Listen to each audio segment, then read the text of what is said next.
تحية للزوار موقع هيسبريس، والمعذرة أولا على الصوت ديالي اللي كنعتذر أولا. ثانيا أنا بغيت نهضر على قضية ديال النشاط ديال البارح. النشاط ديال البارح كما تابعوا الواقع النظري، كانت ندوة أعلن عليها الأستاذ نبيل بن عبد الله كأمين عام لحزب التقدم والاشتراكية في النشاط ديالو المندرج في ما يتعلق بالدعاية للدستور الممنوح. كانت الجولة ديالو وصلت لأول محطة ديال الناظور ينطلق بها.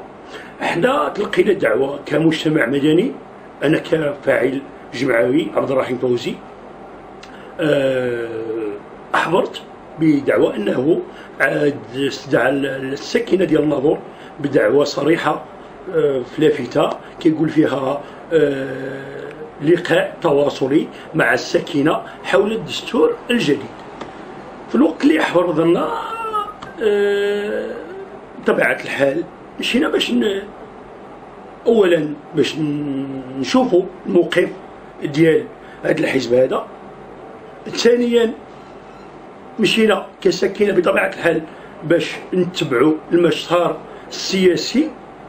أثناء الحضور ديالنا بطبيعة الحال خذ كلمة الأستاذ نبيل بن عبد الله، كان كيهضر على المشروع ديال الدستور، بدا كيهضر على الأحزاب المساندة بطبيعة الحال الدستور الجديد، هضر على واحد المجموعة من النقابات لا داعي لذكر الأسماء ديالها كتدعم الدستور.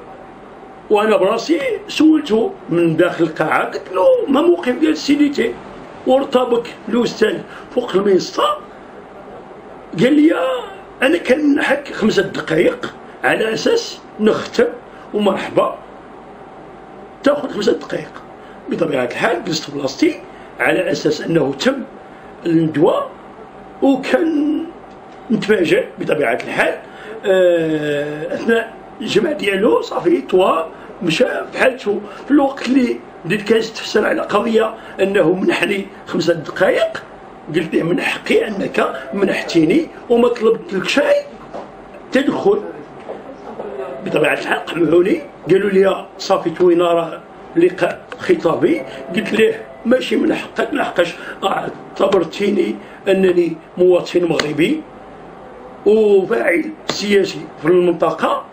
بطبيعة الحال احتجيت واحتجوا معايا وجوه محسوبة على حركة 20 فبراير ونشطاء سياسيون بطبيعة الحال وجمعويون ومن الحركة الأمازيغية. بطبيعة الحال احتجينا وبطبيعة الحال فرضنا وسمعنا ليه الموقف ديالنا فيما يتعلق بالنشاط ديال البارح. ما كيهم شيء البرنامج ديال 20 فبراير. بطبيعة الحال كنا كنمثلوا روسنا كمناضلين وسياسيين في المنطقة وأبناء المجتمع المدني ديال الناظور. سجلنا الموقف ديالنا كسياسيين، بنفس الوقت ما كنبيعوش على روسنا أننا كنساميو بطبيعة الحال أعضاء في 20 فبراير.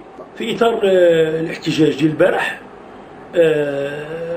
كانت شعارات بطبيعة الحال، وختمنا بالشعار بالماء والشطبة ونبيل يمشي دابا. بطبيعة الحال باش ختمنا الوقفه ديالنا اولا الاحتجاج ديالنا، تفارقنا زدنا القهوه كاملين شربنا كحركه كاعضاء من 20 فبراير وما جلسنا شاي مع نبيل بن عبد الله.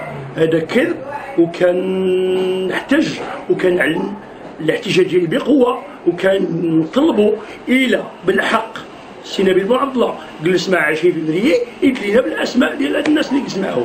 وتحية